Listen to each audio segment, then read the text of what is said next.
Right. So let's get started. So in this lecture, I'm going to go through some of the basics of the course, hopefully answer some of the questions that you might have. And also talking about some of the, fundamentals in security that we're going to use throughout the course. All right.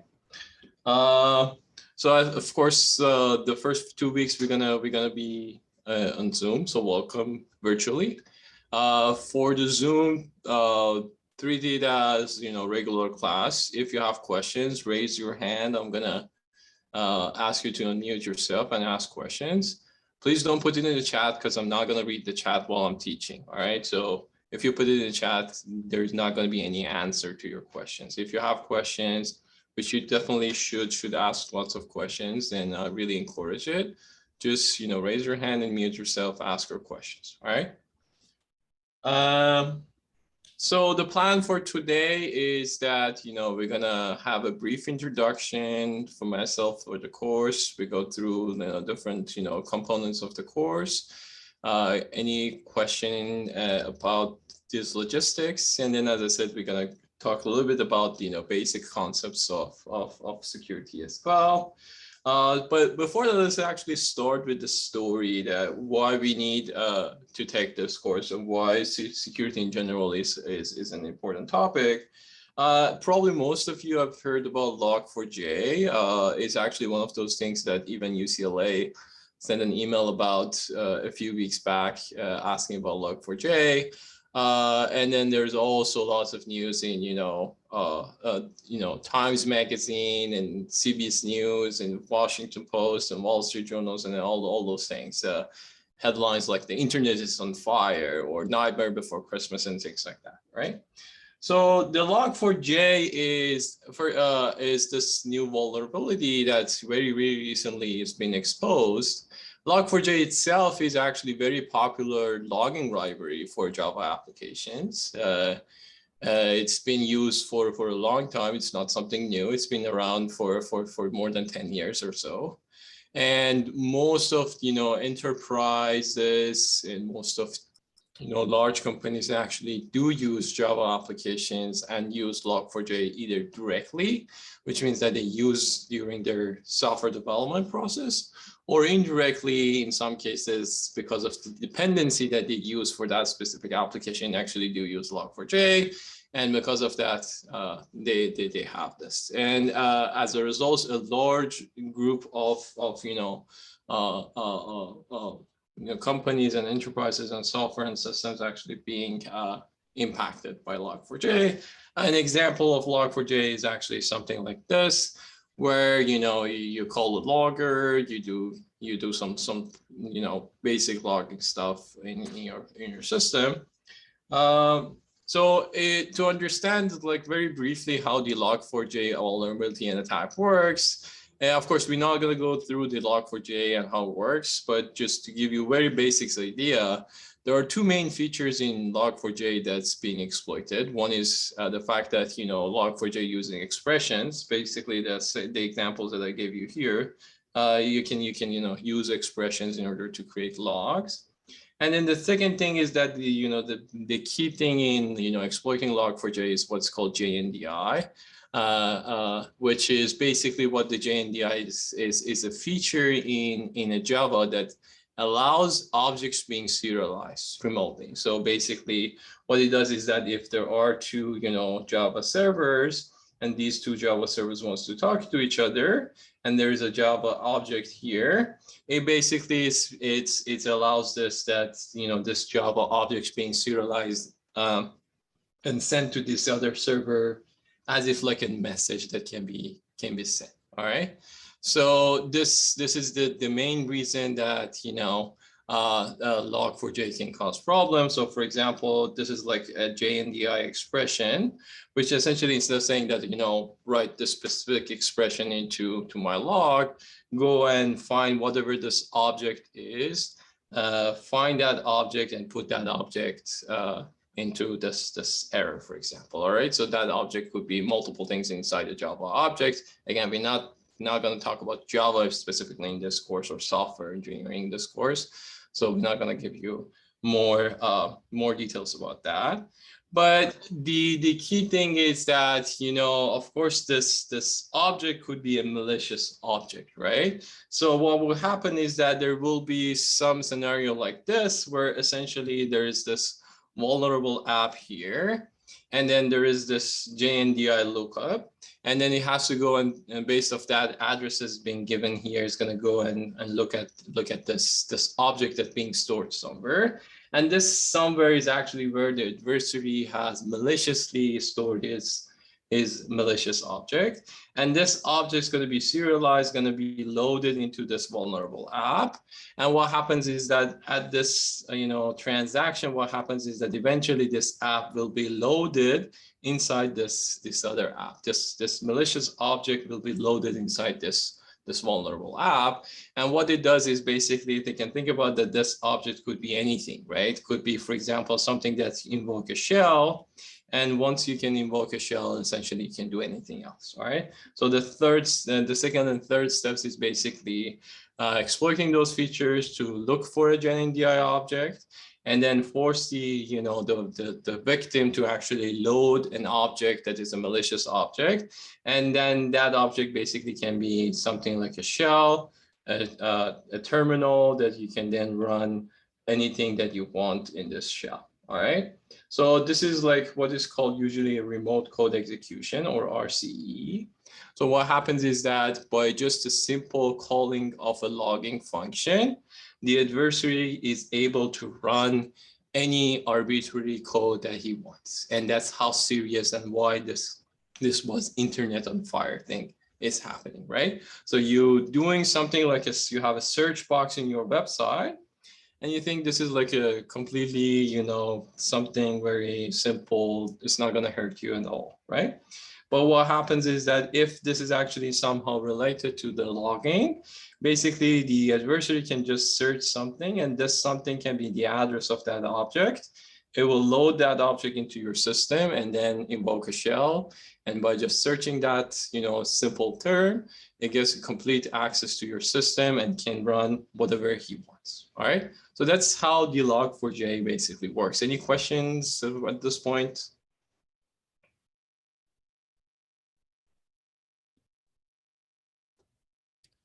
Yeah, go ahead, Shreyas. Yeah, Professor, could you explain how, or rather just like brief about how they would get access to the shell if the malicious app is on the local system? So what happens is that, the object that can be loaded can be anything. And I mean, again, we're not going to go through the details of, okay, what sort of objects we can run, stuff like that. But imagine that you can load any sort of objects that you want. And that could be, for example, some sort of like a system call or environmental variable that eventually calls the system to invoke a shell. Does it make sense?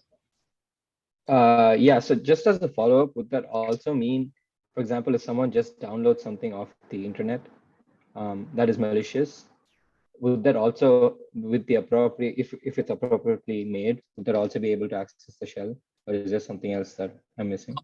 So it depends on, so I mean, if you run it like in a JVM, and then so are you talking about like in a JVM environment? Because this is all in the JVM environment. It's not like, normal scenario. Oh, okay. Yeah. Yeah. So so the Java objects is loaded into your JVM environment, and that's how we actually invoke a shell. Got it. Outside it is of course a different story. Thank you. Yep.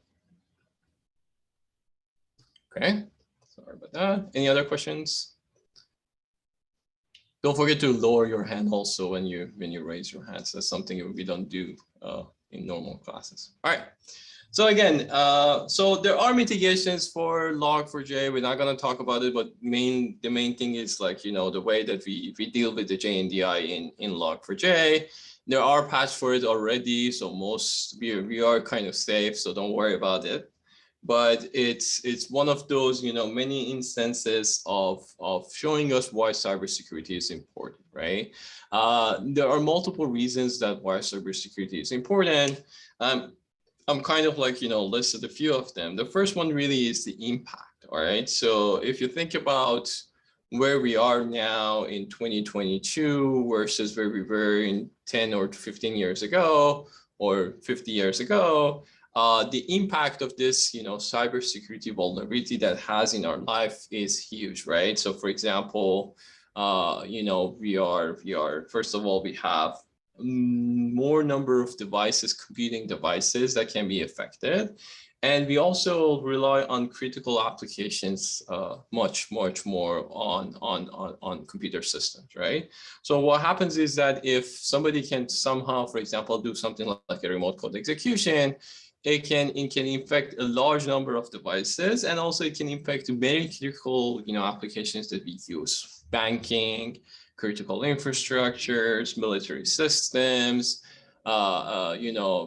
even these days, our smart home systems and lock systems, our smart energy and smart city systems, and all those things. So you can imagine that if somebody says that, oh, okay, I found this magic attack that can cause lots of problems, you can see that it actually can quickly impact many different things. And this is the story that's getting more and more critical these days, because we are more and more relying on computers, right? The second problem really is that the difficulty of cybersecurity is growing and growing. There are three main reasons for it. The number one is that essentially the way that computer works is that there's layers of abstraction, right? So we have something like hardware, then we have some sort of like operating system or systems software, then we have software, we have algorithms and stuff like that. And this way we managed to create this really complicated computing systems throughout the years. But because of this abstractions nowadays, has a negative impact on us, because basically by relying on the hardware, for example, we don't understand how the software works. Or if you look at the software, we don't understand how the hardware works. And because we don't have full knowledge of the entire stack, and then we particularly don't know how the interaction between this abstraction layer works, that can cause some vulnerability, some issues that we can actually talk about a lot in this lecture, in this course. All right. And then the second thing is that not just the interaction between layers, but also the complexity at each layer is something that is growing, and it becomes much more critical these days. For example, look at, something like in operating systems, like Windows 11 or Linux. There are thousands and thousands lines of code, and good luck with, for example, finding specific vulnerability there, right? So for example, something like Java virtual machine, different libraries in Java, and so on. These are thousands and thousands of lines of code, and an issue like this, for example, in Log4j, is not something that you can easily just go and find, right? And then the problem is that, on the other hand, the attacker kind of have infinite amount of time to search for this, and there's a large attack surface at different layers of the abstraction, and different libraries, different codes, different scenarios that the attacker can attack their system. Basically, what happens is that in order to provide security, we need to maintain this positive goal, which is basically saying that we want the system to be secure. On the other hand, the attacker only needs to find only one vulnerability in the systems, right? So although your system is really complex and working really fine, just this tiny little search box in your website might be vulnerable, and this tiny little problem can actually manage to destroy everything, right? So this is really difficult in order to make the system secure because of that, all right? And then if you look at the trends that we are going, is that this problem not only getting easier, but also getting much more difficult, right? Because we are now talking about things like autonomous driving, where not only nowadays that we are relying on drivers for driving cars, maybe 10 years from now, everything would be automatic on driving as well. So all these problems that we are worried about nowadays, now think about all the highways and all the roads also would be attack surface for the attackers, right? Think about smart homes or lots of more, smart devices that we are bringing into our homes and so on. It's not that, we shouldn't do that. We definitely should do that, but we also need to be worried about cybersecurity, and hence why you should learn about cybersecurity. And this course could be a helpful scenario for that. All right.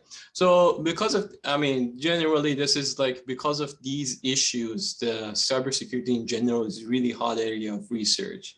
And not only for research, it's actually a very popular demand in industry as well, because people start thinking about security much more seriously, and many companies are actually looking for hire people in security, right? So it's a really good, nice area to be in if you're interested to be involved more.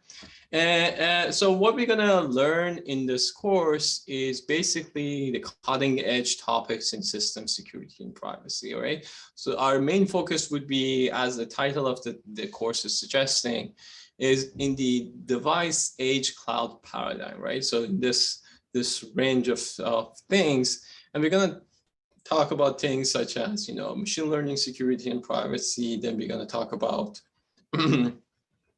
things like, system level security, including like memory safety, binary analysis. Then we go a little bit deeper and talk about things like microarchitecture security and physical side channels. And then we're going to finish with things like cyber physical systems and hardware security. All right. So let's pause here, see if there's any questions. Otherwise, I'm going to go through talking about the logistics of the course.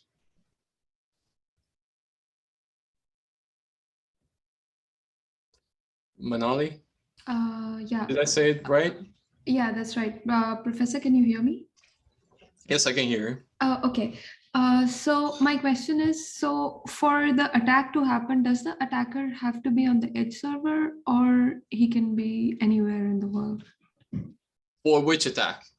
The log for the Java thing. So the Java thing, the easiest thing, so these are basically just, you can launch it from a website. So most of these websites are based off JavaScript, and you can actually, like, let's say there's a website that use Log4j for, let's say there's a website for Walmart or Costco or Amazon, that you do the search, and then the search also does the logging itself as does the search. So what you do is basically, by doing this malicious search, you manage to load your malicious objects into the systems, their systems, basically. So basically it's like across servers, so it can be on the cloud, right? Yes. I see. Inside their database. Or, so we're actually going to talk a little bit more about like what would be the goal of the attacker, right? Sometimes the goal of the attacker is stealing some information. Sometimes the goal of the attacker is like some sort of denial of the service. So for example, they want to bring that specific server down. Sometimes it's just, this is the seed for another attack. So there are various things. We're actually going to talk a little bit more about this. If you're specifically interested about Log4j, I put the images that I showed is from this YouTube video that I put at the, like, if you go at the end of the lecture, you will see that I put a reference number. Go and watch that YouTube video. It's actually provide a little bit more information, and then you definitely can just search for it and see more things about it. I see. And Professor, the solutions that we talk about, are those going to be implemented on the edge server, or they're going to be anywhere in the cloud? Depends on where we want to do the mitigations. Usually where the attack happens, that's where we want to kind of patch it, right? So for example, when we were talking about physical side channels, we'll talk about, what should we do at the device level. When we are talking about things like microarchitectural side channels, we need to talk about things that we need to change at the server side. So depend really, both the attacks and defense happens at the cross the device edge and the server. Okay. All right. Any other questions? Sure. All right, so let's talk a little bit about the logistics. So first of all, introduction of myself. So my name is Nader. As I said, I got my PhD in computer science from Georgia Tech. My research interest there, and now it's more of around security and privacy with more hardware-oriented approach. So thinking about what are the things that we need to change in hardware in order to make our systems more secure and more private. But of course, research in security and privacy also has this attack side as well. So as you will see, there are usually what happens is that you first find the vulnerability and then propose solutions for it. So sometimes you do also, exploring what are the new ways we're attacking the systems. But usually the goal there is not for the sake of attacking the systems, but actually for the sake of finding, the vulnerability so that we can make more secure systems. All right. This is the second year me at UCLA. This is the second time I'm actually teaching this course as well. Hopefully this time would be at least partially in person. Last time it was fully online. I have 2 cats as well, so be prepared to see lots of cat pictures in my slides. They actually, since I'm home today, they might actually move around and you'll see them. This is PJ, Peanut Jr., and this is Meadow. So these are my 2 cats. Another $1 million question is how to pronounce my name. So my first name is Nader, so the A is long, Nader. And then my last name is Sehat Bakhsh, so Sehat Bakhsh. All right, so this is how you pronounce my name. If you want to call me, you have these 4 options. You can either call me Dr. Sehat, just Professor Sehat. You can also call me Nader, I don't mind. Things that probably doesn't make sense is Dr. Nader or Professor Nader, because it's neither, formal, not informal. So if you want to be informal, just call me Nader. That's totally fine, right? So for contacting me, the easiest way is direct message me on CampusWire. I'm going to talk about what is CampusWire if you don't know what CampusWire is. But you can also always email me at nsehat@ee.ucla.edu if you have more serious questions and issues. But I'm preferring direct messaging and on the CampusWire website as the primary method of communication. All right. The office hours would be by appointment mainly. I mean, I usually will be available when we are back in person. I will be available an hour before the class, an hour after the class. So you can just, drop by if you have questions. My office is in the Biltmore Hall. It's in the 6th floor, 6731, and it's room G. So if you go inside the hall, turn right, you'll see my door on the left. If you are not on campus or you cannot, come in person, you can always email me and we can set up a Zoom meeting as well if you want to meet with me, all right? So the main course elements are basically these 5 things that we're going to go through one by one. So there's lectures, there's some paper readings and presentations, there's participations, there's quizzes, and there's a course project. We won't have any homework. We won't have any final or midterm exams. We won't have any computer assignments, all right? So in terms of workload, I would say compared to most of the classes they're taking, it would be very, very light. And the reason for that is this is more of an advanced course. It's not supposed to write this 10-question homework or do this really, really long quiz or things like that. It's more of get to know you and get you interested in security. Read some papers, see what's going on in the world, in the state of the art, and hopefully get interested and learn more about this. All right. So it's intentionally being lightweight because of that. All right. So as I said, this is the philosophy of the course, and the assignments in this course is that to give you a high-level overview of important concepts in security and privacy. Because security and privacy, this large cross layer, across the stack, starting from algorithm all the way to device and hardware. What happens is that if you want to cover most of these things, we don't have much time to go deep in each of these layers, unfortunately. And since we only have 10 weeks of covering these things, we're mainly going to go through the breadth, so talking about main things rather than going through the depth. The depth can be achieved with basically the assignments that we created for this class. So basically the papers that you're going to read, the paper that you're going to present, and the project that you're going to do. That's where you pick one of these different topics that we're going to cover in this course, and then put more effort and put more time on it, right? So hopefully at the end of the course, you have a good breadth of knowledge about different topics in security, and then you have a little bit more knowledge of one specific topic based off your choice and based off your interest, all right? And then if you follow the guidelines and things that we're gonna ask in this lecture, hopefully all of you will get an A very easily. Last year, everybody got an A. Hopefully this would be the case in this quarter as well.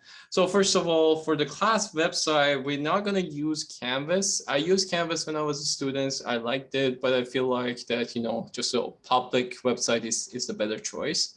So the website would be, it's our labs website on GitHub. So if you go to ECE 209AS and then choose winter 2022, you will see the homepage of this.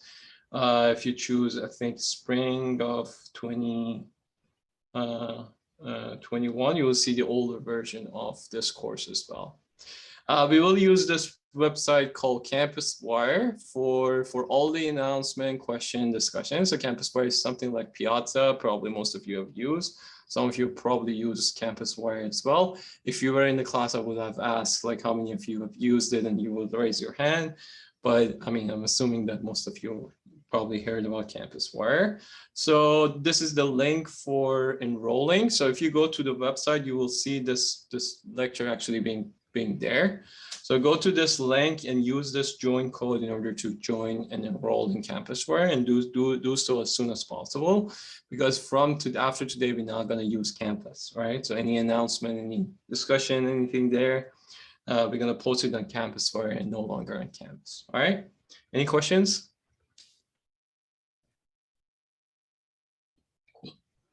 All right, the lecture formats would be hopefully in person, and we also probably broadcast it on Zoom. So, we're gonna do both of them.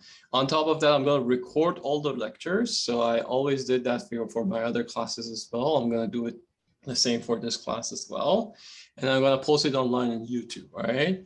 So usually within 24 hours of the lectures being given in the class, I'll post it on YouTube. You can find the lectures here on the website. So if you go to the website, you see on the bar on the top, you see schedule. If you go to the schedule, you'll see that we have week 1, week 2, and the links to the YouTube videos as well. You can also, you know, follow the playlist on YouTube as well and see the videos there. In terms of attendance is not required, but it's definitely encouraged. So please, if you can, attend the class, because you can ask questions and we can have more interaction. But if you cannot, if you feel sick, if you have things to do, that's totally fine as well. All right. So feel free to pause me and jump into my, when I'm talking and ask questions. That's highly, highly encouraged. So the more question and the more back and forth we have, the more helpful it would be for you and for everybody else. And of course, please follow UCLA's guidelines. If you're coming to the campus, do the regular testings and all sorts of things that you need to do. All right. Any questions? Okay. So the syllabus is also on the website. It might change slightly, but I think the main things are already there. In terms of prerequisites, you don't need to know anything about hardware or software or Log4j or anything like that. Basically, the CS33, the computer organization, which is like kind of like a basic course in undergrad, would be more than enough for this course. What will happen is that in the lectures, I'm usually start with, giving you backgrounds on most of the things. All right. And we're gonna, as I said, we're gonna cover a range of topics starting from systems all the way down to the hardware. And the lecture is gonna be mostly top to bottom. Basically, we're not gonna do bottom up. We're gonna go up to bottom, right? So starting from like things like algorithms and systems and go through the hardware. All right. So now let's talk about the paper reading and presentation, which is like also a large part of your class and your responsibilities. So starting from next week, we're going to assign 4 or 5 papers roughly each week for you to read. That would be basically your assignments or what you need to do as your homework in this class. The papers that we have picked is usually the influential papers or recent papers about the things that we discuss usually the week before. All right. So that's the selection criteria. Of course, you don't need to fully understand what exactly going on into the paper, but what you need to understand is just getting the main concepts and understanding what's going on. Hopefully, once you watch the lecture and read the papers, you will fully understand what's going on. But don't spend too much time on the details or what exactly and why they did that or so. But of course, if you're more interested in one topic, probably you can spend more time on that paper. If you're less interested in that topic, you can just maybe quickly just have a glance at it, get the entire the high level idea, and to move on. All right. Any questions?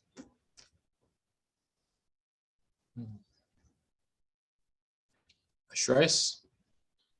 Professor, I was just wondering if that if we could like if we could suggest a paper, something that we read, and work on that. Yes. So I'm gonna. I mean, one of these slides, I'm gonna talk about the paper list. So I'll share with you a list of papers that we want to with our suggestions basically. Then you can also suggest some papers based off your interest, and then we're gonna pick a group of those basically based off your inputs as well. If I go through the next slides, it will be more clear for you how the process will work. Okay, thanks. Yep. Any other questions? All right. So for each paper that you're reading, you basically need to just write a short review. I already created a template for what your review should look like. You can just go there and write a short, see how it works. Basically, you need to summarize it for a few paragraphs and talk about, okay, what did you like or what didn't you like? What are the new things? How they evaluated their papers and stuff like that, all right? And again, I don't want each paper to take too much time of you, right? So just, getting the high level idea, write a short summary and move on to the next, all right? So the way that you have to submit your paper readings is that we're going to use Gradescope for that. So all of you should be already enrolled. If not, email me and I'll enroll you. What happens is that in the Gradescope, you'll see that we have once we assign the papers and so on, we will assign paper numbers like 1, 2, 3, 4, and then you write, your review for each of the papers. You submit a PDF file for each of them separately.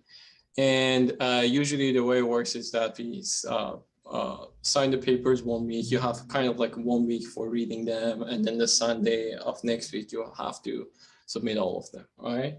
So that's the way that the paper reading works. The second part of the paper reading is a presentation. So all those assigned papers has to be presented in the class the week after. So essentially, in terms of workload, each person has to probably just do it once during the quarter. Depending on the enrollment of the class, we will either assign 1 or 2 people to present each paper. You don't have to find your teammates. We will assign it for you. Don't worry about it. And the details of how to select papers and teammates I will talk about it later. So what happens is that usually we want each presentation would be around 15 to 20 minutes. And with 4 papers, we will have about an hour of presentation each week. So the way it works is that, out of 2 hours and 2 hours of lectures, I'll do 3 hours of lectures and then 1 hour would be for presentation, give or take. The time of the presentation would be either I do 1.5 hour lecture and then half an hour of presentation, or sometimes I do just full class presentation, full class lecture, another class half lecture and half presentation. All right. So we will schedule that accordingly as well. So the goal of the presentation is really going more deeper into the paper. All right. So as I said, most people will just mainly try to get a basic idea of the paper. The person or two people that's presenting that paper, those people are kind of like spending a little bit more time understanding the paper better and so on. All right. So the presentation definitely needs to be just based on your understanding and not just, taking, pictures out of the paper and just repeating whatever the paper said. Remember that, everybody has already read that paper at that point. So what we need from you is kind of like, give us a little bit more perspective about the paper. All right. And then please spend time on your presentation, try to provide good visuals, and try to have it more clear as possible. All right. So the guidelines is this. All right. So as I said, 15 minutes about give or take for each presentation. Completely skip the motivational introduction. You don't need to have a slides of saying why, for example, privacy preserving or stuff like that is important for that. You just skip that because we already know that and I already talked in the lecture. All right. So start your first slide should be like what the problem is, right? What this paper is trying to solve.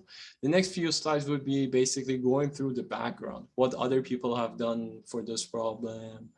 And then think about this, that you want to teach kind of this concepts to some sort of senior undergrads, right? And as I said, again, don't repeat what the paper said. You can definitely reuse some of it, but try to just, create your own material, all right? And what I'm saying is that you're not allowed to use figures and stuff like that. You definitely can use the figures, but tries to make something that you want to present, all right? And so once you cover the basics and the background, then describe the proposed solutions and contribution. Try to provide an intuition, right? Again, not everybody are kind of interested in going through all the details.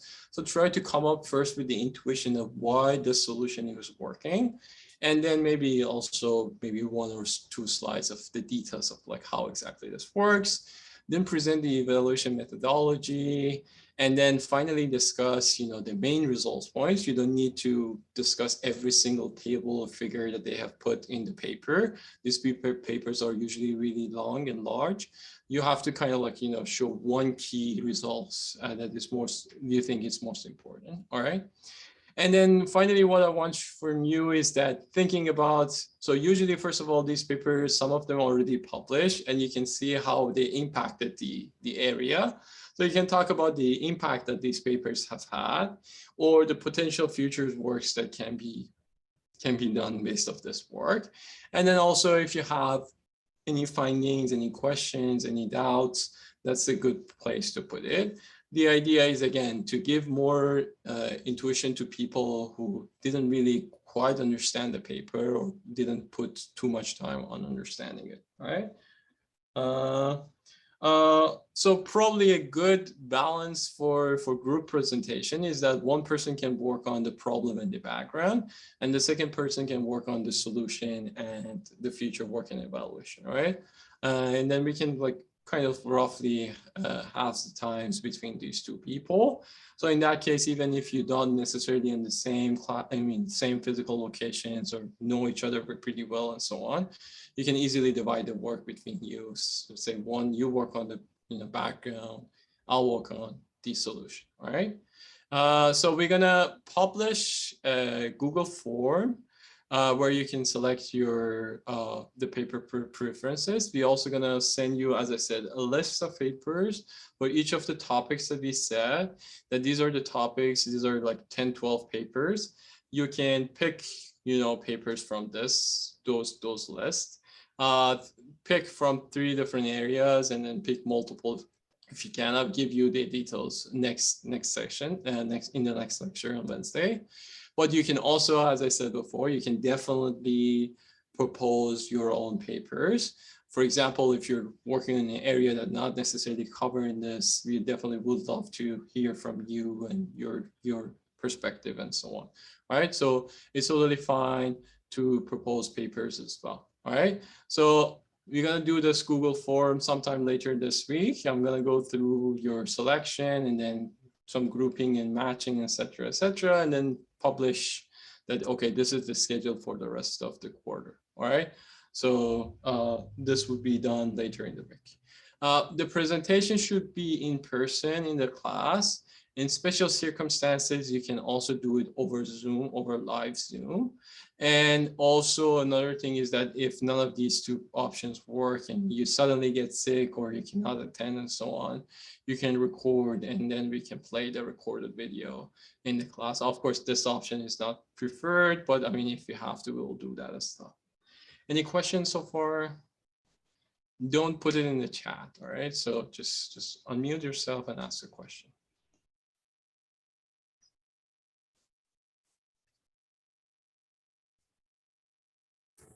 Professor, shall we find our own teammates, or it's like you will assign us one?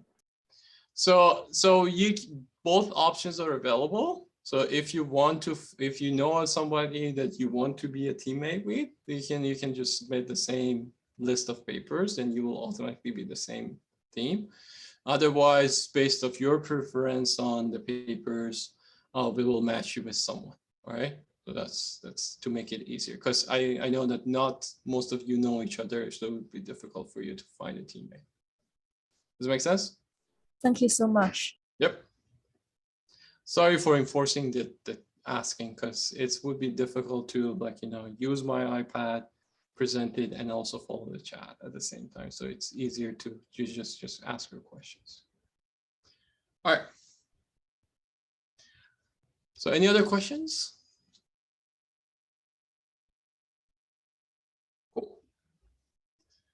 All right, so for participation, as I said, attendance will not be recorded. So, I mean, if you come to the class, great. If you ask questions during the lecture, even better. During the presentation, you can also ask questions. But I mean, the bulk of, you know, discussions about, especially about the papers, would be on Campusfire. So basically what will happen is that you ask questions about, you know, this concept that you've seen in the paper or the presentations or the lectures, you have doubts on it, you ask questions. Another thing that I want you to do is that not just asking questions, but answering each other's questions, all right? Each other's questions. So what you should do is basically, if you know the answer to this, even if you're not 100% sure that your answer is correct, go for it and put that answer there. So this would be your basically for your participation grade. It's totally fine if your answer is incorrect. Nobody's gonna penalize you. It's not gonna be, actually it would be great if you can actually contribute. So don't feel shy or don't feel obligated that you should not, you know, you have to be 100% sure about your answer, because other people will always, you know, correct your mistakes. I'll also monitor the Campusfire quite regularly. If there are, you know, questions or problems, I'll point them out. Right. So there will be 2 quizzes, but as I said, since this is more of like, you know, very high level advanced course, it's not going to be the like traditional quizzes that we're going to ask you lots of questions and more fundamental questions. So basically we're going to have just the whole point of quiz is to make sure that you have watched the lecture, since, you know, attendance is not required. You may not, like, you know, watch the lectures, or you might be well behind in watching lectures. So these are like just 2 checkpoints in making sure that you have watched the lectures. One would be probably in week 4 or week 5, and one would be in week 8 or 9. They're not cumulative, so it would be just based off the things that we discussed before, between week 1 and week 4 for the first quiz, and between 4 and 8 for the second quiz. Of course, the last 2 weeks, you will not have, any quiz for that, all right? So the quiz would be basically based off the materials I'm discussing mainly in the lectures, some part of the papers. It would be open book, open note, take home exams. And mainly the format would be some sort of like an open-ended design questions, like what will happen if you want to do this? Describe what are the challenges of doing that, stuff like that, all right? And again, the quiz probably would be very, very simple for most of you. So it's just, you know, if you watch the lecture, you should be good to go, all right? And then finally, the course project. So you're going to have one single project for the whole course, and it's going to be various different options for the project. I'm going to actually talk about what are those options. All right. It could be individual or it could be group. but the groups hopefully should not be bigger than 3. All right. So, I mean, it's rare cases you can do more unless you're doing really like a grand project. Otherwise, it should be small. And then what I need from you for the course project is basically you need to submit the final deliverable based off what you're doing, which I'm going to talk about it. So that would be in the finals week. All right. And then for those of you who wants to actively researching in this area, just to let you know that I'm looking for both master's students and PhD students to work with me. So if you're you're interested in this area, you want to work with me, this would be a really great starting point for that, right? So hopefully coming out of this, we can continue working on something more deeper and more meaningful. All right, so here are the options. The option number 1, of course, is the original research, all right? So the original research is basically exploring a new problems. Doesn't have to be necessarily coming from the lectures or the papers that we are coming from, but those could be a good starting point.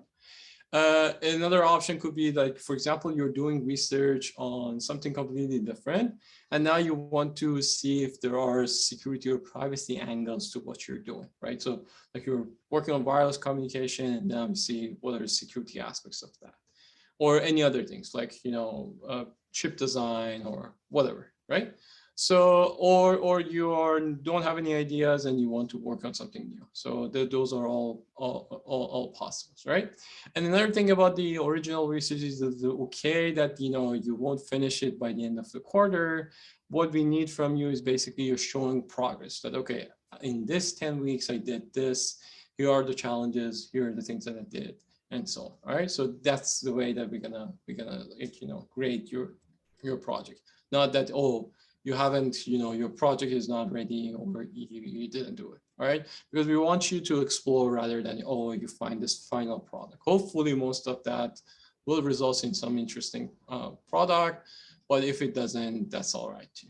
And what you need to submit as your deliverable is basically a short video of what you did, all right? We're gonna have like, you know, discussion during the lecture, during the class as well throughout the quarter, but at the end you need to kind of like submit a video and share it with all the other students of this is what you did, all right? So that's the class, the option number 1, original research. Any question here? Cool. The second option is you do some sort of surveying or SOK paper. So SOK paper stands for Systemization of Knowledge, right? So it's very common in security, especially in security conferences. There are lots of SOK papers. We're actually going to read a few of them in this course as well. What it does is basically the goal here is that on a specific, very, very narrow topic, you're going to really deep and see what happens, all right? Specifically for SOK papers, not just, you know, these people did that, those people does that, and so on and so forth, just, you know, explaining what each people has done. The SOK paper is more of like, you know, providing some insights and some actual results of, okay, you categorize them together based off some metrics, or you kind of do some more work than just saying that, okay, this is the type of work that has been done. I'll give you some examples of SOK papers. There are also links for SOK papers that you can take a look and get some ideas. But I'm also going to give you a list of interesting areas that you can work on for SOK papers. All right, so oops. So that would be for your SOK paper. What we usually would do is that for this survey or SOK papers, you probably group some of you together to work on a specific topic. Of course, you don't need to work with the other people. You can work on your individual part, but at the end of the day, for example, for creating a very good, you know, strong survey or SOK paper, we might need to combine all these works together. All right. And what you need to submit is basically a write-up. That would be your final project. Any questions here?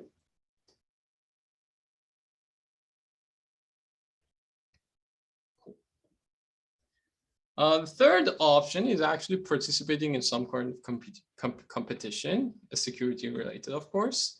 There are three that is kind of going on. One is what's called Hack at DAC. If you search, you will see it. It's more of like, toward RTL level microarchitecture, computer architecture security. It's very interesting, actually, competition.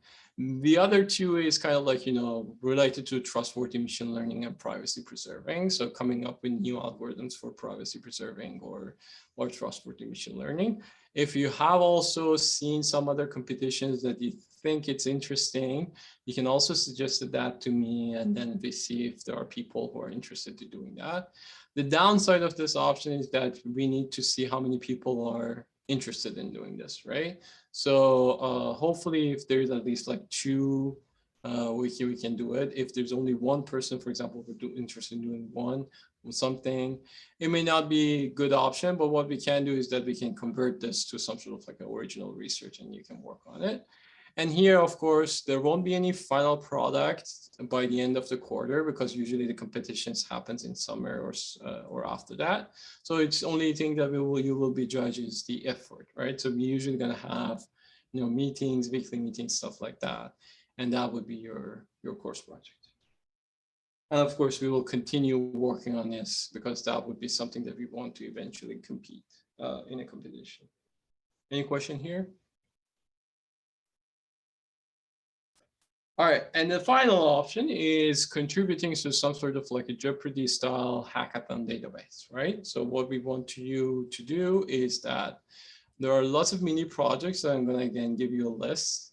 And what you should do is basically like design some sort of this mini project. So think about this as we want to create a hackathon. And we want to give this as an examples to the students to solve these problems, right? So you can work on this, things like buffer overflow, ROPs, machine learning, cache side channels, stuff like that. So if you're interested to do more of like a hands-on type of, projects, this would be a good project. It would be less researchy, it would be more implementation based, all right? So that's it about the project. So think about these options, see if there's any of your friends who are interested in any of these. Again, we're gonna send you another Google form later this week for you to fill in your preference for this. We will work on your inputs and create teams or individuals and have meetings in week 2 to finalize your choice of the project. Any questions about the course projects?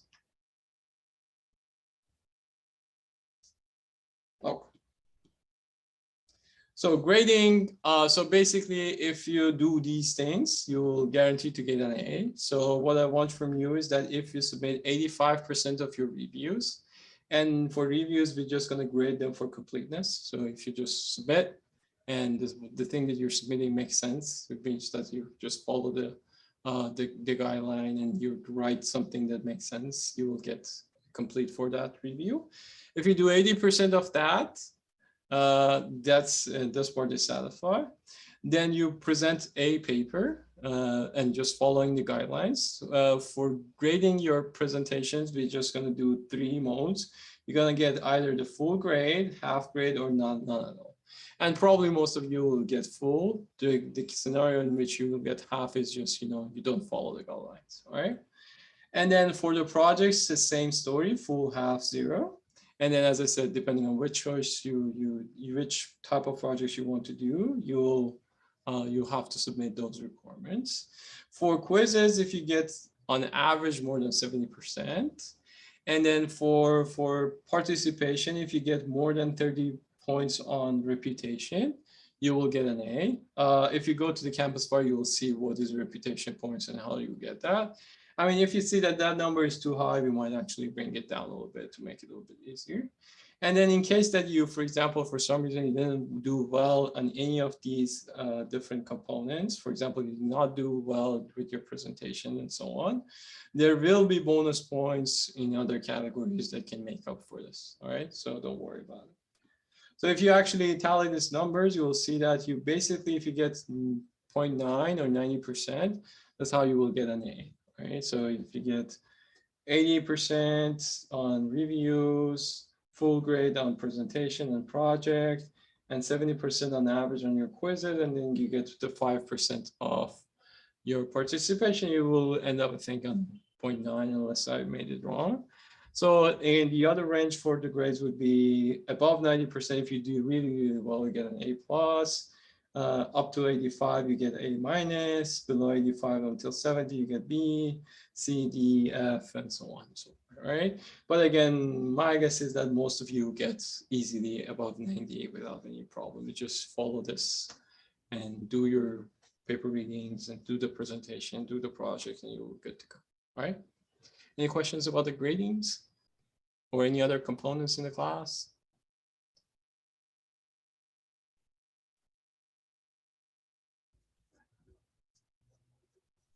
Seems to be everybody is it's clear. All right.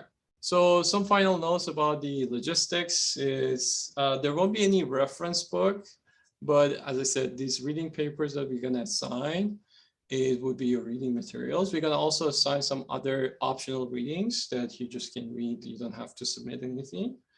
There won't be any discussion sessions, but as I said, the discussions will happen offline on campus where I'll, also, very actively, participate in those discussions. As I said, if you want to do a master project, master thesis, PhD, TA, future stuff like that, starting working on the project would be a good starting point, and then we can have a discussion later in the quarter about that.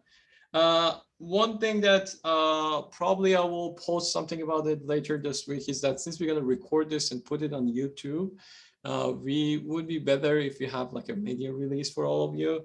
So I'll share that details with you. You have to review it and sign it.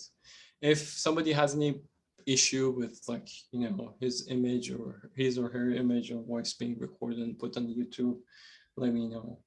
Of course, you have to follow the academic honesty at all points for all the quizzes. For your projects, you are not allowed to share your answers with anybody else. You're not allowed to share your reviews with anybody else. And then, of course, copying the reviews and stuff like that will be caught by us, and you will you will facing the consequences, of course, as well. And then also another thing I wanted to point out is that there's a seminar class at 12 to 1 on Mondays, which also I happen to be responsible for. There are some security related, speakers that coming soon. So I suggest to you to also come to that classes if you can as well. I mean, it's not part of this class, it's completely optional. It's just a seminar. It's going to be the same Zoom link as this. So if you join at 12 o'clock, you will see those seminars as well. All right. All right. Any questions? Let's have a 5-minute break and then we will back and talk about the rest of the things. All right.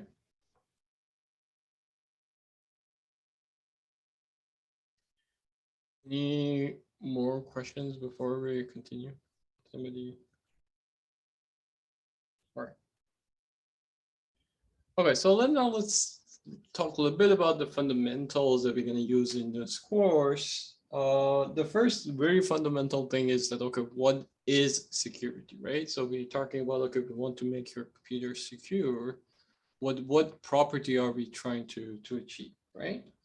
And it's kind of like, well, an intuitive, answer to this is that we want our system to be able to achieve one or some properties despite the presence of adversaries, all right?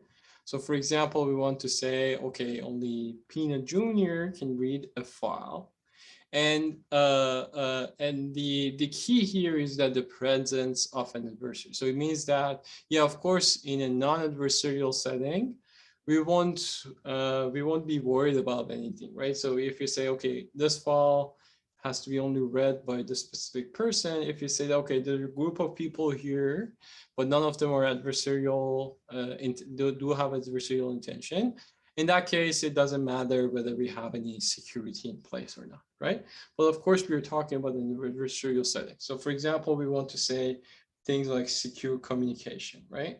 So what the secure communication means is that we want to be able for two parties, let's say Alice and Bob, to be able to communicate with each other where only these two people are able to talk to each other. And then everybody else who are listening to this discussion in between are not able to understand what's going on, right? So this is like a classic way of, for example, doing secure communication.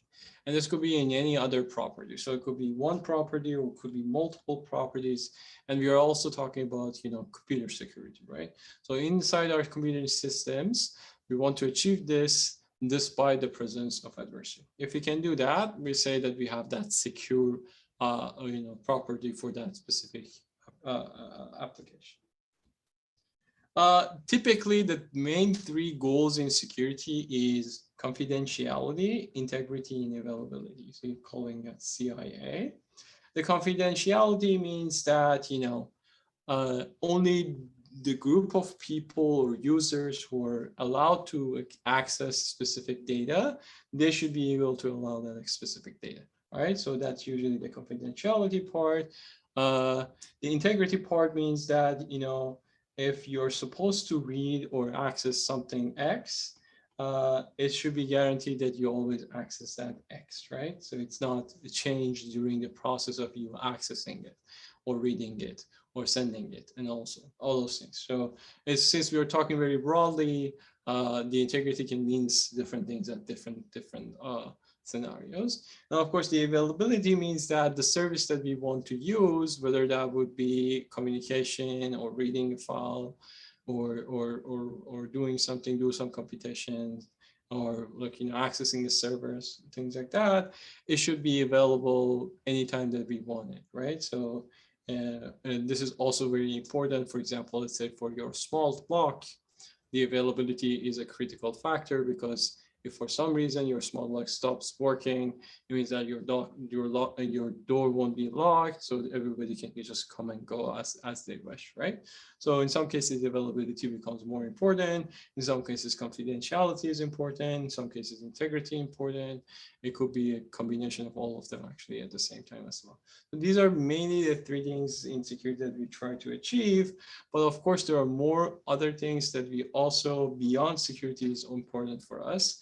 The main other two is kind of like very related to security, is also privacy and authentication.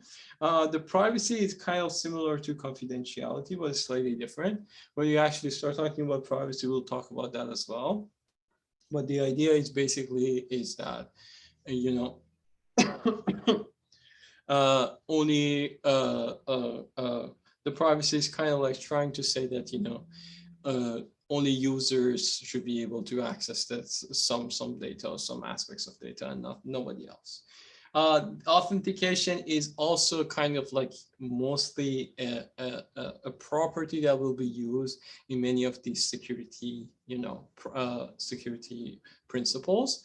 The idea is that you will want to make sure that that specific user or that specific system or that specific application is exactly the one that it says it is, right? So we need to authenticate that before actually giving that entity an access to a specific thing. All right. And then there's also another thing that's closely related to security is reliability.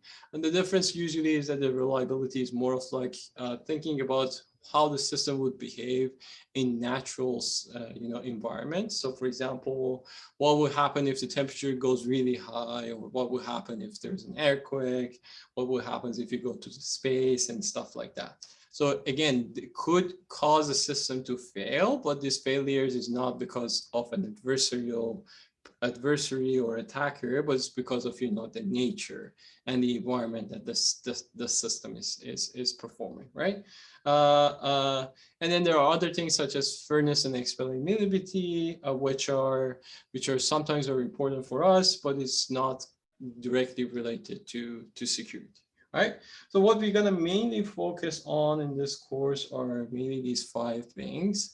Of course, these are the main goals in security, but we also talk about a little bit of privacy and a little bit of authentication in this course as well. Any questions here?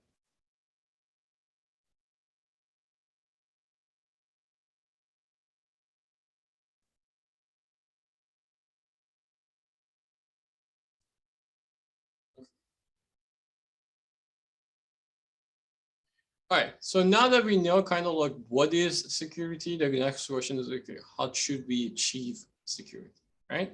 And then the answer to that is usually in order to achieve security, we need to define some sort of policies, some sort of rules, which enable us to achieve that security goal, right? So for example, let's say that for that accessing the file problem, we can say, okay, what about requiring password for each file and then only giving the password to those people who should have access to that file, right? So that's some sort of a policy that we can use in order to provide that security, which is in this case, access control of the specific file, right?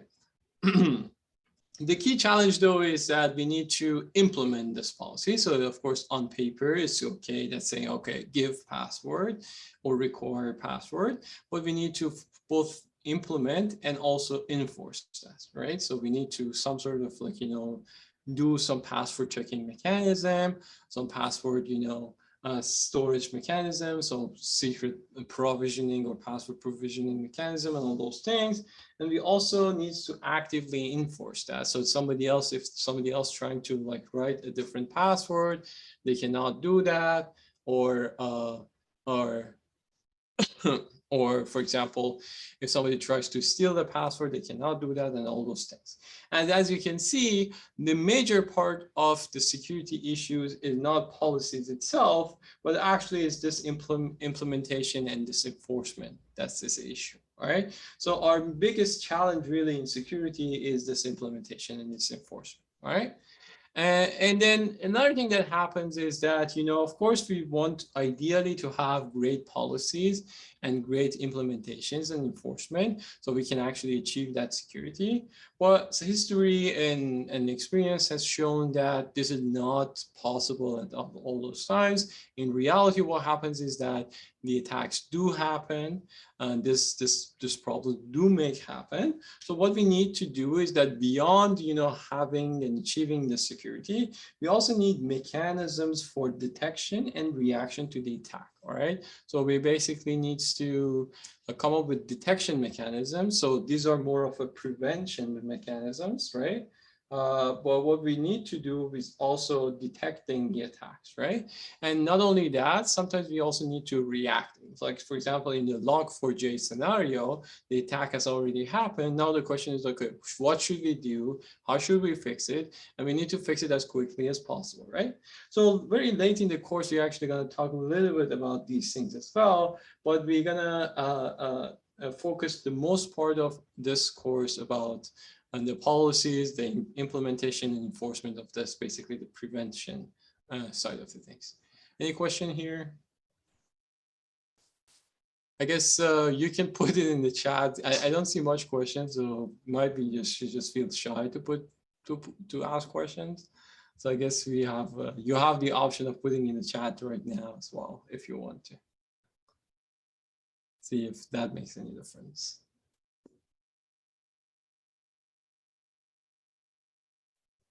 Okay. So how to achieve security, continuing that. So we said that we need to define some policies, right? But then how do we define those policies? What's the correct way of defining those policies? And that's usually, those policies should follow some sort of principles, all right? So we need to follow some sort of security principles as like this guidelines, use these guidelines in order to define our policies. Then we implement these policies, and then we have a secure system, all right? So obviously the next question is, what are these security principles? And in the next few slides, I'm going to talk about the main security principles. Try not to be exhaustive list, but these are like the main security principles that are like quite famous and quite popular, all right?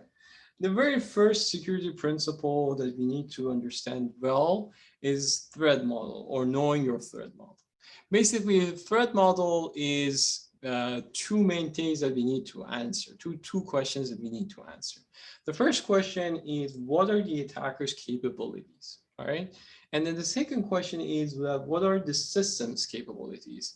And more importantly, what are the system weaknesses that can cause potential attacks to happen, All right. So as you will read papers in this course, you will see that almost all the papers that we read have some sort of section in threat models, which will define their assumptions and the goals of the attacker and so on. All right. So let's actually go a little bit deeper about the threat model. Let's first talk about the attacker. So there are 4 kind of questions that we need to answer about the attacker capability.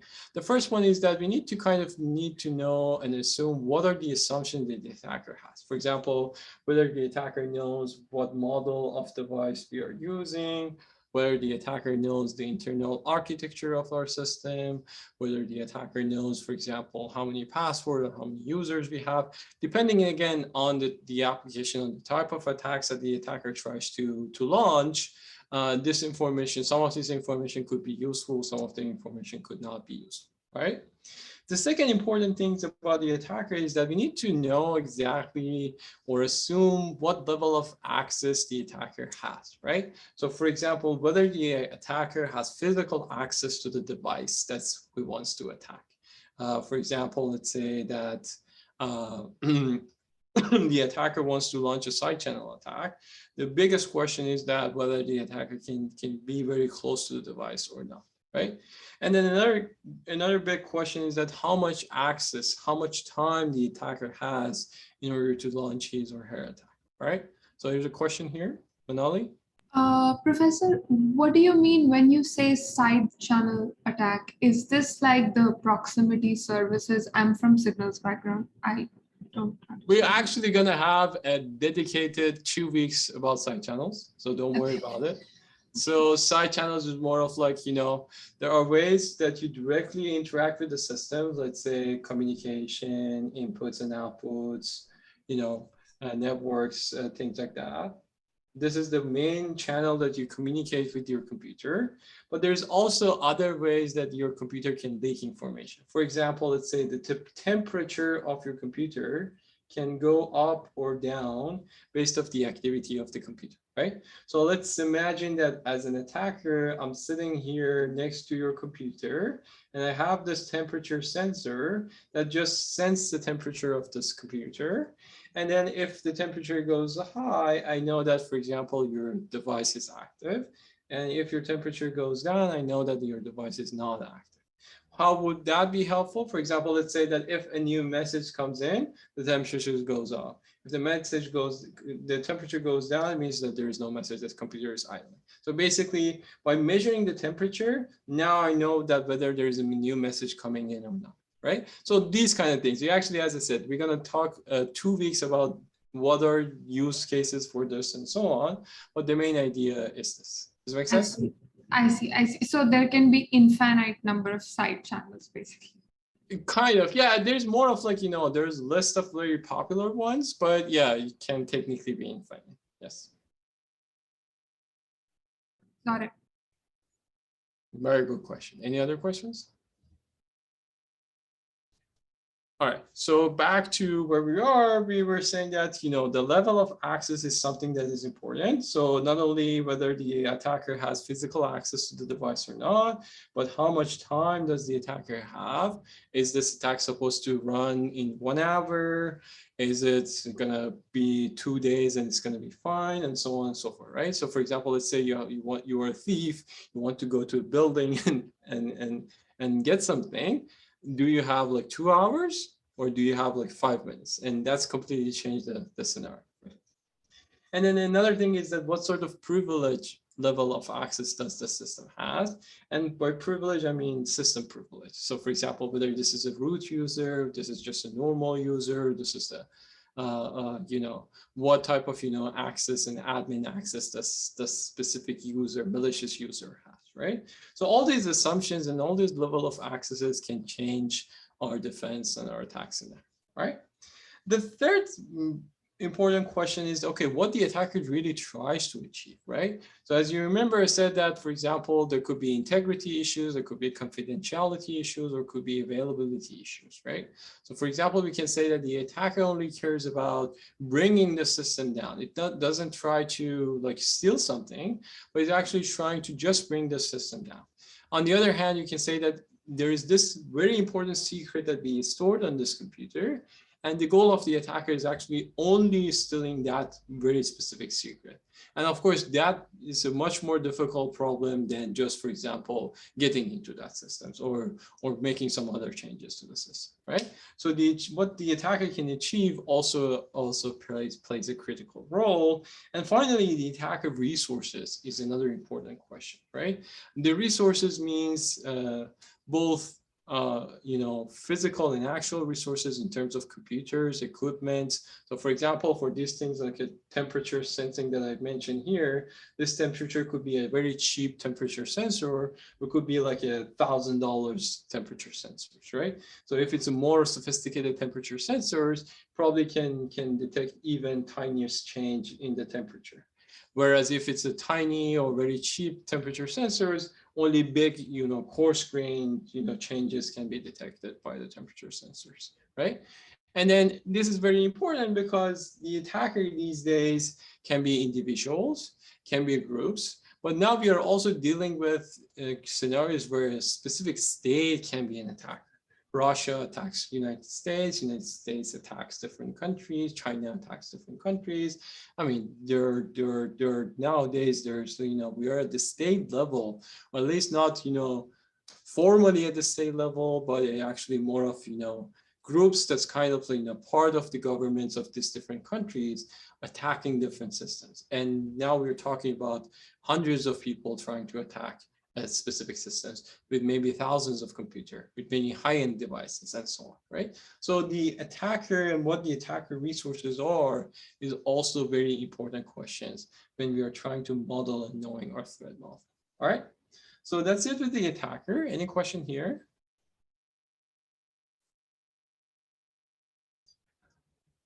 Manali? Yeah, could you go back to the previous slide, Professor? Sure. The first three kind of make sense. As somebody who's building a security system, I can know the first 3 points or at least assume that. But how can I know the attacker's resources? I have no access. You have to, yeah. So here we are assuming, right? So we're not knowing what we are assuming. So we are saying that, for example, this system that we have can tolerate, let's say, for example, in this system, can tolerate this type of temperature sensor. So for example, to really know whether the temperature has changed or not, you have to have an extraordinary temperature sensors. Otherwise, you will not be able to pick up what the differences is, right? So here we are mainly talking about the assumptions that, okay, so remember when I said that we need to know our weaknesses. Basically here we are saying that, under this circumstances, the system can be attacked. Under this circumstances, the system cannot be attacked. Does it make sense? Yeah, okay, got it. Yeah. All right, so now from the user perspective, the very first question that we need to kind of answer, Shreyas? Yeah, sorry, Professor. Just one thing to add on with the previous slide set is I'm assuming these resources are evolving for the attacker. So what we might build like 10 years earlier would not, they probably have something much better 10 years later. Yeah. So how do we account on that stuff while we're actually building these systems? That's a great question. Actually, I have a slide later on that's saying that what are the challenges? And one of the biggest challenge would be that, the assumptions that we make when we build a system may not be exactly correct or may be accurate, or it could be just change over time. So for example, there's actually the computation resource is actually one of the biggest problems. So when we are talking about the cryptography, for example, we will talk about that, initially systems were like 32 or 64 bits long for the secret key. And at that time, that was more than enough because, the computational power for doing some things like searching or doing brute forcing was so slow that to break 2 to the 32 power of different conditions, that would have taken years. But nowadays we have really high-end processors and GPUs, and because of that you can break the systems in matter of hours. All right. So that's why we're moving to more of like, 256 or 512 bits of, secrets. That's exactly what happens. So we have to be careful about these things. Sometimes we are able to catch it, and sometimes we don't. So unfortunately, that's the problem. Does it make sense? Yep. Thank you. Okay. There's also a question in the chat. Do you usually take into account your own system's capability to be used maliciously, as well as taking into account the attacker's capability with other methods, resources? So you mean, I mean, yours or theirs doesn't matter, right? So I mean, whatever the malicious user can use, that's the attacker's resources anyway. So it doesn't matter who possesses it or who buys it or who controls it. If at the end of the day the attacker can control it, that's the attacker resources. Hopefully that makes sense. All right. So going back to the user side, the first thing that we need to answer is what needs to be protected, right? So again, on the flips, on the other side of what the attackers try to achieve is also what we are trying to protect, right? So sometimes we can say we don't care if this, for example, this file is being read or not. You know what? We're actually going to make it publicly available. But on the other hand, there could be some files that we want to be absolutely protected, right? So we need to answer this question very well. First. The second is, what level of existing protection do we have? So for example, there could be things like, we have VPN, we have intrusion detections, we have firewalls, stuff like that, right? Or for example, we can say that this computer is actually physically located in a secure building, which means that accessing this computer physically would not be easy for an attacker, right? So you have to think about what are the existing protection that exists in the systems. The very important questions that needs to be answered is that, okay, what can be trusted actually, right? Because when we are trying to build a defense mechanism, we have to start the trust from somewhere, say, okay, this part cannot be absolutely attacked. And now let's build a system top of that. We usually call that trusting computing base, or TCB, which is basically saying that this piece of hardware or this piece of software is the part that cannot be attacked. We're actually going to talk about what does that mean of not being attacked. And then after that, we can continue and say, okay, these are the things that we need to care about. Right? So what part can be trusted and what part cannot be trusted is one of the key things that we need to answer as well. Right? And the final thing is that we always need to take into account human factors. All right. Two things that we need to take. First is there could be mistakes in programming the design. So, or it could be just, humans doesn't follow the protocols. It would be this email that's, almost very fishy, but, people don't care.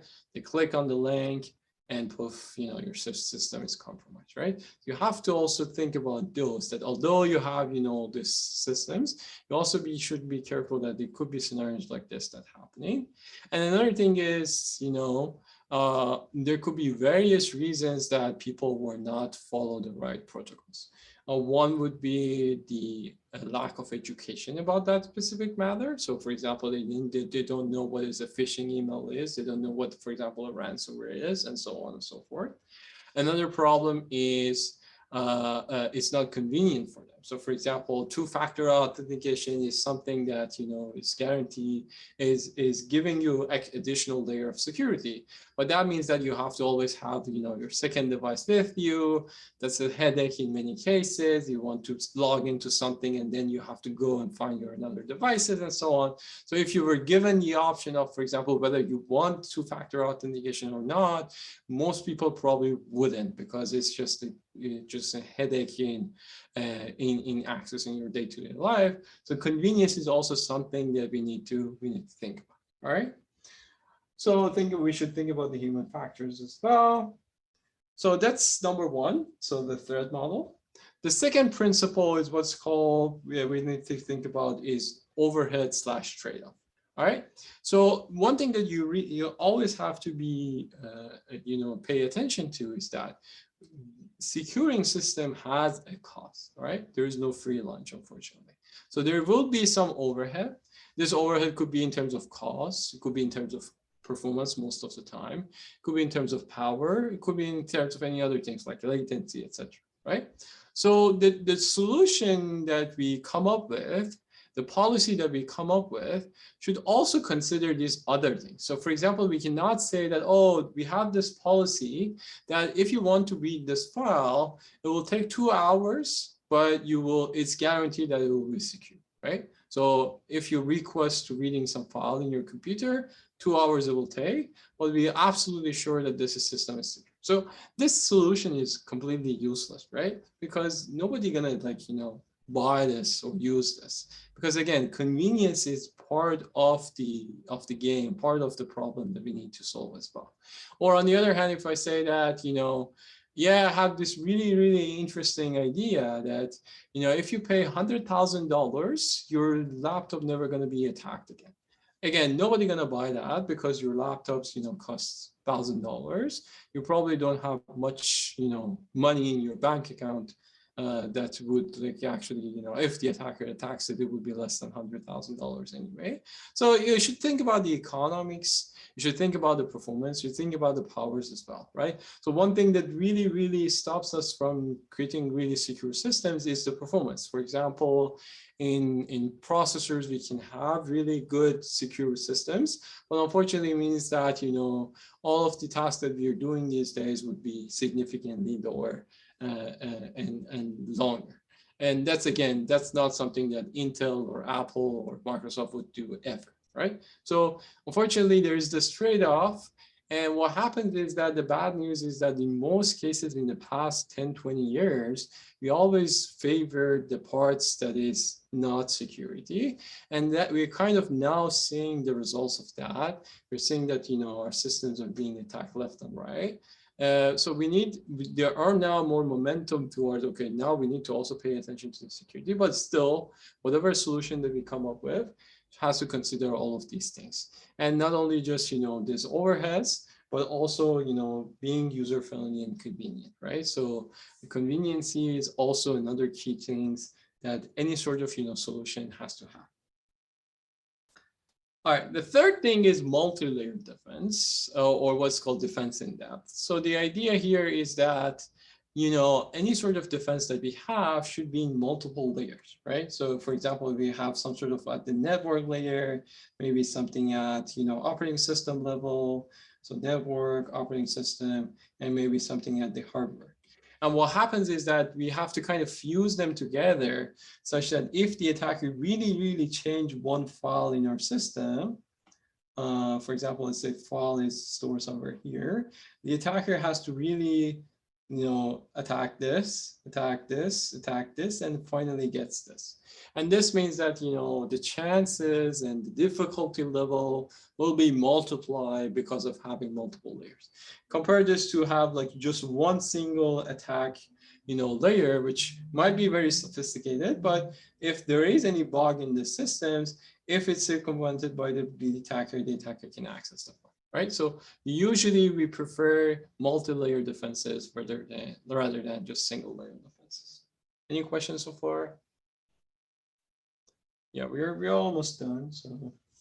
So another thing that, another major security principle is the principle of least privilege, which means that, in order to give privileges, by privilege we mean some access or some permissions to some device or some entity. We are saying that we need to give as minimum as possible permissions to a specific entity or a specific application for allowing them to complete the task. So for example, let's say you have an app in your cell phone. If this app is supposed to, for example, record something, you can, of course, you have to give access to the microphone. But since this is like a voice app, you should absolutely not allow this app to access your camera, for example.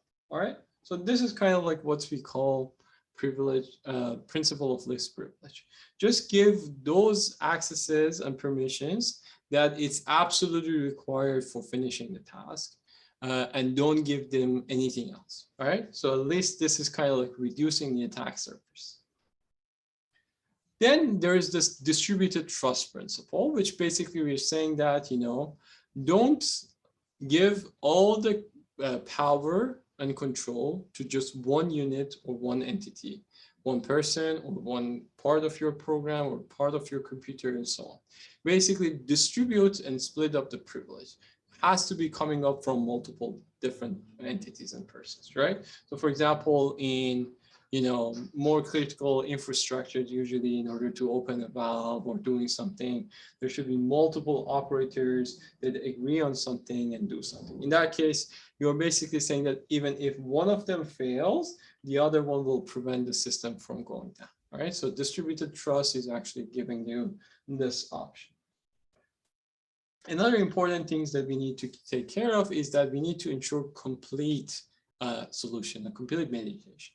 So what happens is that if there are multiple entries, for example, to a system, we have to make sure that all of them, every single one of them are exactly the same and they are secure, right? Because what happens is that, again, the attacker tries to achieve a negative goal, which is, attacking the system. So although you might have excellent systems that all these three is doing well, but for some reason, sometimes this fourth one is not doing well, then that would be enough for the system, for the attacker to infiltrate into the systems and break it down, right? So it's not that, on average, you are doing good, majority of this, part of your system is doing well, etc. All part of your system has to be work flawlessly so that your system won't be attacked, all right? And then another important thing that we need to take care of is what's typically people, that especially those who are new to security, thinks that, oh, obscurity can help us in some cases, right? So for example, one thing that is like very, famous is this Kirchhoff or Shannon's maxim theorem, which basically say that, okay, if you have an encryption system that, tries to encrypt messages, one thing that people always think is that, oh, why don't we say that this algorithm itself is secret? So you just send a message, I do some magic with it, and then I encrypt this message and give you this ciphertext, this encrypted information, right? And then this way, by making this algorithm obscure, I managed to make this system secret. So what this principle says that this is absolutely terrible idea to do, because you cannot rely on the fact that your algorithm, your system is obscure. Nobody knows what you're doing inside, and this way you're achieving security. The way that you should achieve security is that you rely on some sort of a secret. So there is this secret that is well protected, and everything else is just built off this secret. And everything else is just public knowledge. So everybody knows how, for example, your encryption algorithm works. Everybody knows how your decryption algorithm works. The only thing that nobody knows is what the secret is. And this way, if you protect this secret, then everything else will be protected. And you're not assuming that, nobody knows what your algorithm is and so on, right? So usually what we should do is exactly this. There's only one part, one single piece of information has to be secret, and the rest of the things is basically what needs to be publicly known. Everybody should be able to detect and know that and use that and so on. Manali? Yeah, Professor. So how do we share this secret among the sender and the receiver, like the server or the client? That's a really good question. So when we actually reach to the crypto part, we're going to talk about key distribution algorithms. There is one very famous one called Diffie-Hellman. If you can Google it if you're interested to know, but we're going to cover it in a few weeks. That how we'd actually share secrets between multiple parties. It's a very, very interesting and clever idea, actually. No, what I thought was the example you gave that we should not be doing, that we are encrypting the entire system and then sending it and then using that system to encrypt, right? So that is kind of we'll be using the same technique for sharing this secret, the small secret that we have, or the key. Yes, again, the key we're going to use this. So, but I mean, there will be mathematical guarantees of how we do it, but we're going to have, again, a known mechanism for delivering the secrets to everybody. The only thing that nobody knows is what that secret is. You may find it counterintuitive for now, but once I describe what is Diffie-Hellman and how do we actually exchange keys and so on, it makes more sense for you. Another thing that happens is that when we are actually, so usually these things happens at the hardware manufacturing phase. So for example, the manufacturer puts some specific key inside the system. They call it key provisioning, right? So basically they put some secret there, and then that secret is basically, we're saying that we trust the manufacturer so that we trust them to actually put that key securely into our system. And after that, everything builds based off that. So when we were talking things about like trusted computing base, that's actually where, so we start the trust from somewhere and the rest will be based off that. Got it. So questions in the chat. Let me see. Can you explain how relying on obscurity can be a bad idea?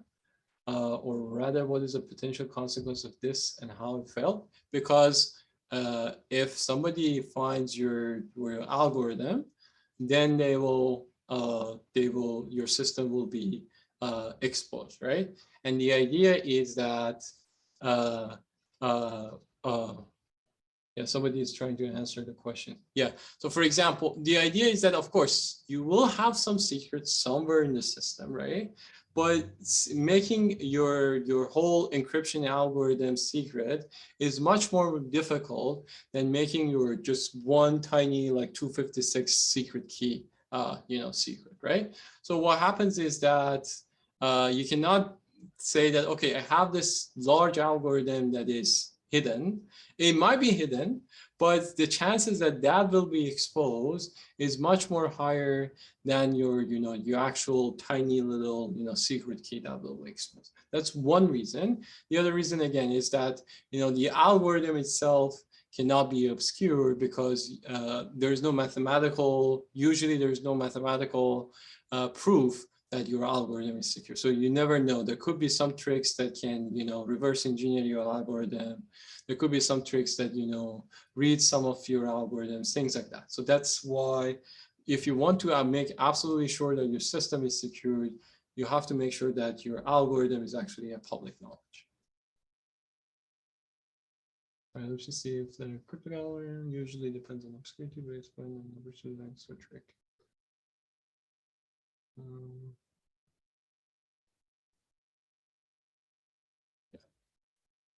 All right. Any comments on this? Swapnil, you see some things in the chat. You want to add something, or you good? I think you're good. All right. So let's continue. Okay, we have about 5 minutes. So another principle that we need to follow is usually if you use fail-safe defaults, right?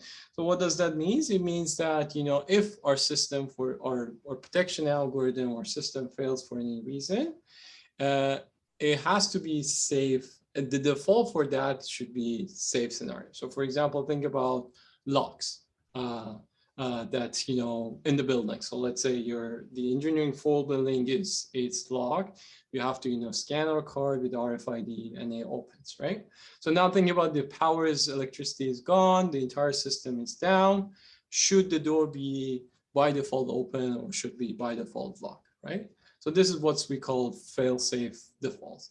That it should be by default. If we want to protect our system, in this case, our building, the fail-safe and then the default for this system is that if the power goes down, all the doors should be locked. All right. So in this case, nobody can get in, but at least we have the security.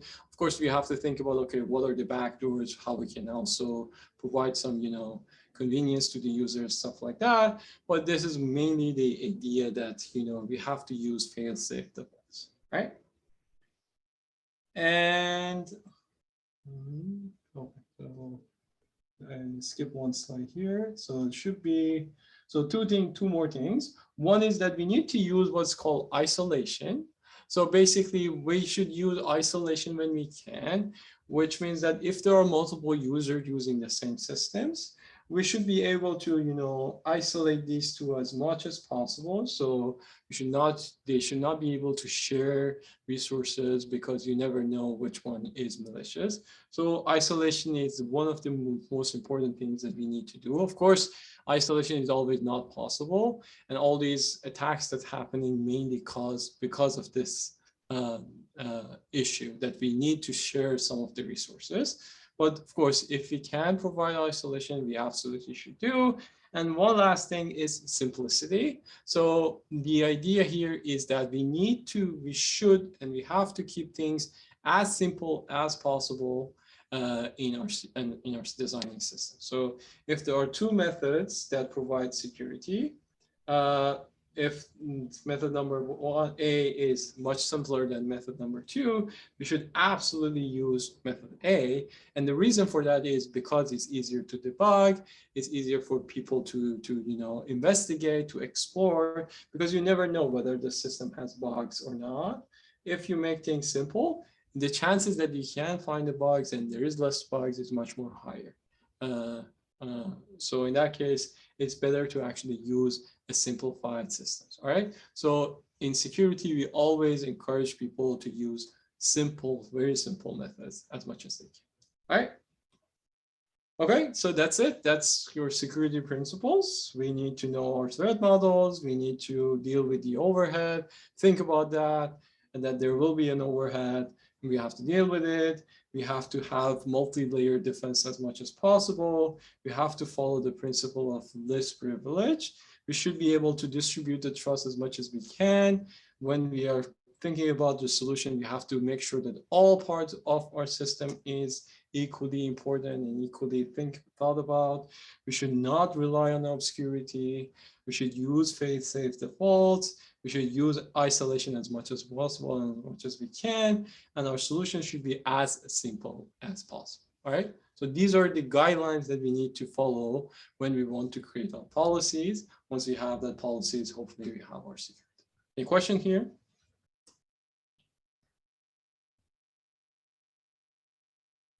Okay. All right. So what are the challenges? So first of all, the big challenge is the implementation, and also called bugs, in some cases bugs. So of course we want to, for example, have isolation. But think about this is that somebody has to implement this isolation. And when they're doing that, they not fully isolate the systems. They have the bug in their code. And for some reason, some part of the system is not properly isolated. And then you can think about this in all of the other scenarios as well. So bugs is actually one of the key problems in our systems. And sometimes we actually do have correct policy, we follow the principles, but we just didn't properly implement it. All right. And another challenge is, as we will talk about, is side channels. So side channels are not necessarily a bug, but because of the implementation, there are ways to circumvent all of these policies that we have. All right. So that's challenge number one. The challenge number two is the unknowns, or sometimes is 0 days. So for example, Shreyas says that when we are assuming the threat model, we can say, okay, this attacker computer at best can do this number of computation, right? But what do we know what would happen 10 years from now? What would happen, for example, if quantum computing becomes mainstream and there will be computers that are much more powerful than today's computer? Then in that case, our whole systems actually will be broken, right? In fact, actually things like RSA will be broken if we have quantum computers in future. So there are lots of unknowns, and these unknowns can actually make us a lot of problems. And since there are unknowns, we don't know what they are, right? Then there is the problem of, we talked about overhead, but sometimes really there is a solution, but the solution actually has a large overhead, right? So the challenge of security is not sometimes that, we cannot secure, for example, this cell phone or this hardware or this computer, the problem is that it's either too costly or it just makes the system entirely very slow. So in that case, what would happen is that we kind of like do this, you know, more sensitive grade consumer type of situation and more user level. So we say that, okay, there will be a group of, you know, laptops and computers that we will use, for example, in military, versus there will be, you know, computers that we will use for normal laptops. And the things that the materials, then the stuff that we're gonna use in the military computer will be very different than what we use in normal computer. And this way we kind of like, you know, the military system would be much more secure, but on the other hand, it will be much more expensive and so on. So this complexity and overhead is actually one of the biggest challenges that we are facing. It's not just, you know, finding a solution, but we need to find a solution that's also address these issues, right? And then the fourth thing is, you know, the challenge that we are facing again and again, as I said before, is that the attacker has large attack surface, right? It's really hard to consider all the possibilities because you can have a systems that 99% of the time works great. And there's this one tiny percent that under very special circumstances, the system can be attacked. Unfortunately, the attacker can find those scenarios and can attack them. So things that on average works great is usually not good enough, all right? So that's one of the biggest challenges in security. And finally, the policies itself might not be correct. So for example, I say, oh, use password for reading files, right? But there could be scenarios where this you know, use password may not be a good policy. There are examples like for example, let's say the password itself, management of that password is not done properly. There are some decisions that are incorrect and so on and so forth. There could be scenarios, for example, let's say, take a look at for example, the airline. For example, let's say the airline, in order to make things more convenient for people, say that, you know what, you can actually reschedule your tickets whenever you can. Until the flight is boarded, right? And then instead of like being 24 hours before your flight. What the malicious user can do is, for example, boarding the flight, ready for the takeoff, before they actually, you know, the flight is actually being boarded, they cancel the flight and then reschedule it for another time. So basically what will happen is that malicious user will be forever use one ticket that is he or she has purchased and just reschedule over and over again, right? So these are just bad policies that might, somebody can find, like, you know, a backdoor for it and use it for their benefit, right? So also finding the right policy is always an open question, okay? So what is the right way of doing it? How do we make sure that nobody else can find a backdoor for it? So these are the main challenges. There are many more, but these are the main ones that I want to discuss with you, all right? So any questions about these?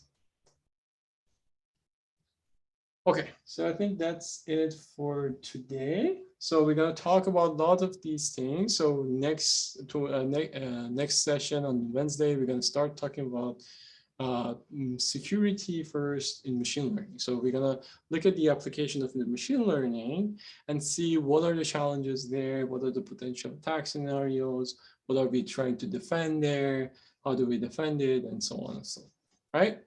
And please do sign up for CampusWire and think about your projects and what are you interested on. And we're going to talk more about all of those things on Wednesday. All right.